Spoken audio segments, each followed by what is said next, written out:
Assalamualaikum warahmatullahi wabarakatuh. Kembali lagi di channel Diskusi Hukum.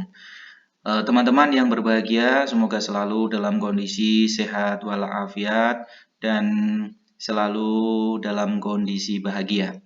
Pada kesempatan ini akan dibahas tentang topik e-court atau peradilan elektronik. Tentang berbagai transaksi secara elektronik, teman-teman mungkin sudah sangat familiar ya, melakukan jual beli dan yang lainnya, misalkan di toko-toko elektronik. Dalam konteks persidangan di pengadilan, juga memberikan fasilitas yang disebut e-court atau persidangan secara elektronik. Nah, untuk persidangan secara elektronik ini, dasar hukumnya adalah Peraturan Mahkamah Agung Republik Indonesia Nomor 3 Tahun 2018 tentang administrasi perkara di pengadilan secara elektronik. Dan yang kedua adalah Peraturan Mahkamah Agung Republik Indonesia Nomor 1 Tahun 2019 tentang administrasi perkara dan persidangan di pengadilan secara elektronik. Baik, untuk dataran teknisnya, Mahkamah Agung melalui Ketua Mahkamah Agung mengeluarkan keputusan nomor 129/KMA/SK/8 Romawi (2019) tentang petunjuk teknis administrasi perkara dan persidangan di pengadilan secara elektronik. Keputusan Ketua Mahkamah Agung ini menjelaskan tentang teknis administrasi bagaimana tata cara melaksanakan persidangan secara elektronik. Teman-teman, bahwa persidangan secara elektronik dan administrasinya secara garis besar ini melingkupi 4 hal ya.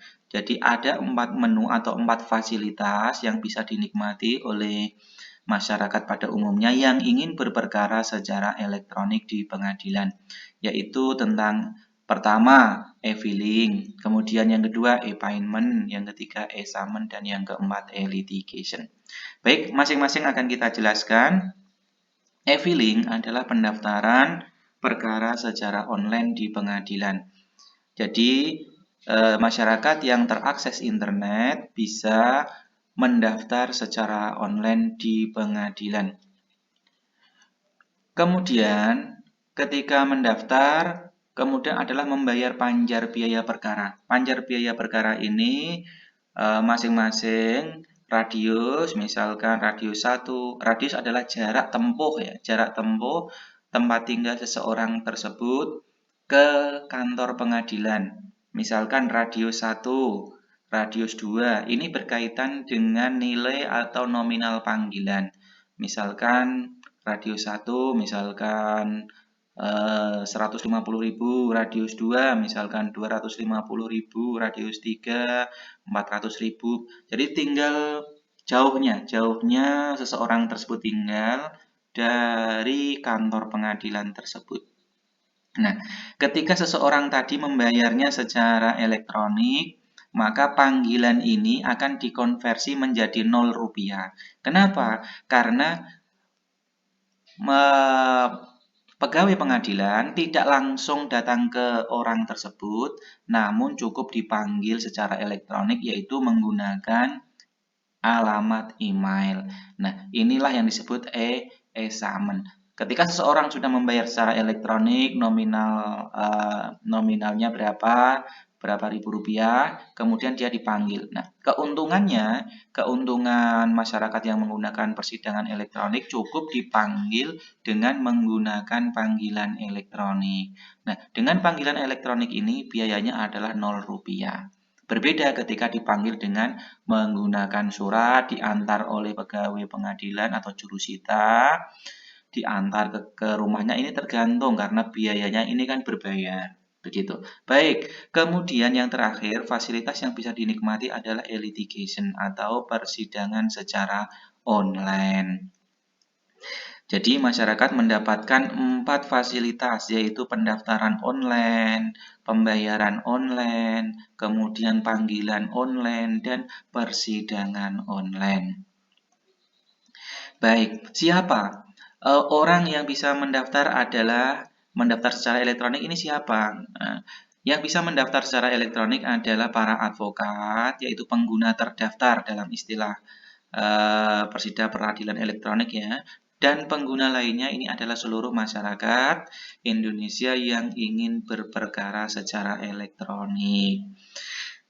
Pendaftaran perkara ini akan dijelaskan ya. Pendaftaran perkara secara online dilakukan setelah terdaftar sebagai pengguna terdaftar. Ini bagi yang advokat. Bagi advokat, dia setelah dapat verifikasi, mendapatkan akunnya sudah terverifikasi, dia bisa menggunakan ini secara secara berkala ya.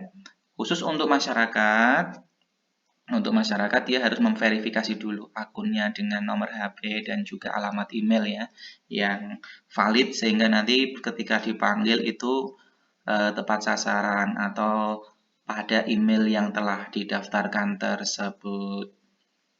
Kemudian ini ada penjelasan-penjelasan taksiran biaya perkara. Ini secara virtual account ya. Sebagaimana kalau kita melakukan transaksi pembelian di toko-toko elektronik lah, seperti di Bukalapak atau seperti di Tokopedia atau di Shopee, seperti itu. Jadi kita mendapatkan taksiran biaya berapa yang nominal yang harus dibayar.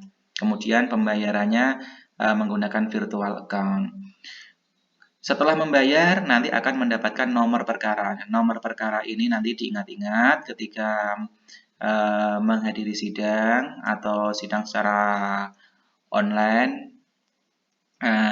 nanti supaya tahu bahwa nomor perkara yang dimiliki adalah misalkan nomor 205 atau nomor 310 atau berapa.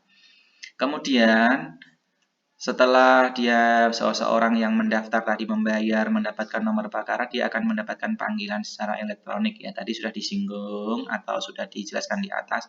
Panggilan secara elektronik ini notifnya langsung di nomor HP, kemudian panggilan surat lengkapnya ada di alamat emailnya. Jadi pengguna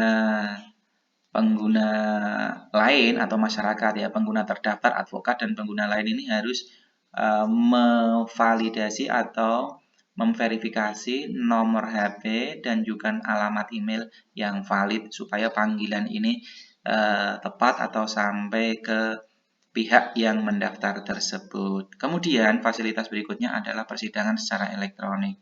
Jadi masyarakat bisa hadir di persidangan secara online, tidak harus datang ke kantor pengadilan. Kemudian produk pengadilan yaitu putusan. Ketika bersidang sudah selesai, kemudian mendapatkan putusan. Putusan ini juga dapat diunduh di aplikasi e-court atau pengadilan elektronik. Jadi masyarakat tidak perlu datang ke kantor, cukup mengunduh putusan tersebut.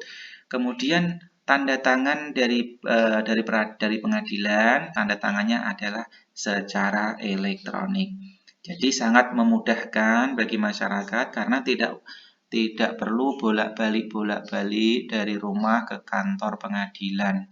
Apalagi kalau rumahnya ini jauh, memakan waktu berjam-jam, misalkan sampai 2 jam atau 3 jam ke kantor, kemudian antri sidang. Nah, dengan jaringan internet, dengan HP yang dimiliki, atau komputer atau laptop yang dimiliki, dia cukup menghadiri sidang secara elektronik di rumah.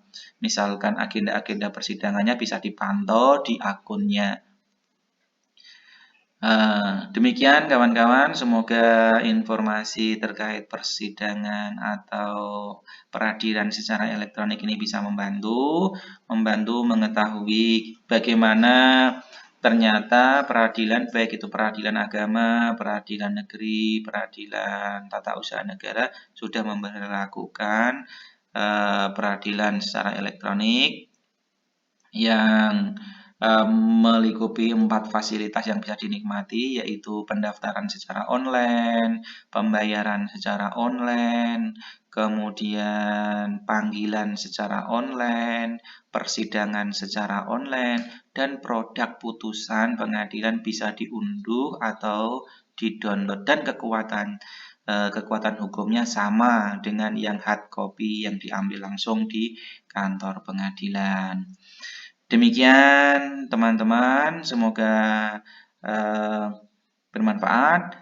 Jangan lupa di subscribe, kemudian like, tinggalkan komentar-komentar yang positif, serta jangan lupa di share di semua media sosial yang teman-teman miliki. Terima kasih. Wassalamualaikum warahmatullahi wabarakatuh.